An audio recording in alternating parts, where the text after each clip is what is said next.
আসসালামু আলাইকুম এভরিওয়ান, মনিরাস কুকিংয়ে আপনাদেরকে স্বাগত। আজকে আমি আপনাদেরকে তৈরি করে দেখাবো ডিম এবং বিস্কিট পুডিং। তো চলুন মূল ভিডিওতে যাওয়া যাক। প্রথমে আমি চুলায় প্যান বসিয়ে তাতে দিব 1 কেজি পরিমাণ তরল দুধ।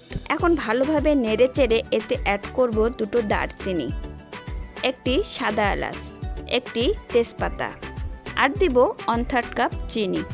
এখন সবগুলো উপকরণ ভালোভাবে মিশিয়ে জাল করে দুধ ঘন করে নেব। এখন এর মধ্যে দেওয়া সেই মশলাগুলো তুলে নেব। অন্যদিকে নিয়েছি আমি 5 পিস বিস্কিট আর 2টো ডিম। ডিম আর বিস্কিট ভালোভাবে মিক্স করে নেব।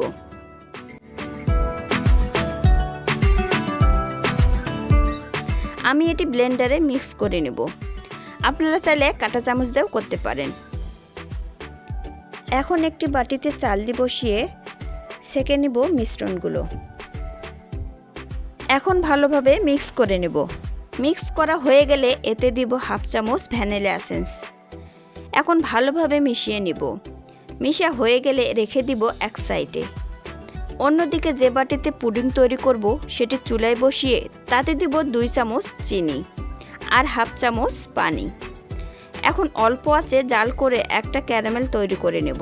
ক্যারামেল যখন ব্রাউন কালার হয়ে আসবে তখন নামিয়ে ঠান্ডা করে নেব। এখন এতে দিব সে রেডি করে রাখা পুডিংয়ের মিশ্রণটি।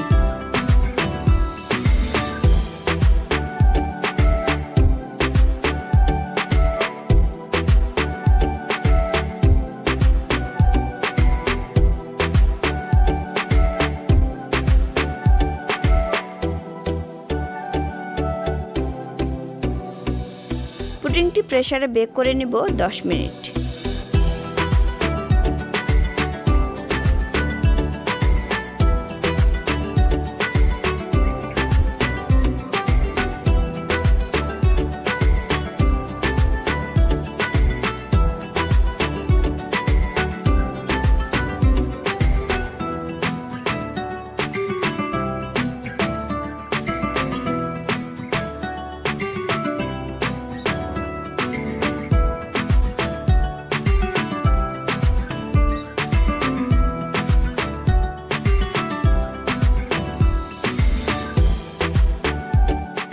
দশ মিনিট পর পুডিংটি হয়ে গেলে ঠান্ডা করে পরিবেশন করব। তো দেখুন কত সুন্দর একটা কালার হয়েছে। আপনারা চাইলে এটি বাসাতেও ট্রাই করতে পারেন। আমার ভিডিও যদি আপনাদের ভালো লেগে থাকে তাহলে অবশ্যই একটা লাইক, কমেন্ট, শেয়ার করবেন। আর আমার রান্নার ভিডিও নিত্যদিন পেতে চাইলে অবশ্যই চ্যানেলটি সাবস্ক্রাইব করবেন। সবাই ভালো থাকবেন। আল্লাহ হাফেজ।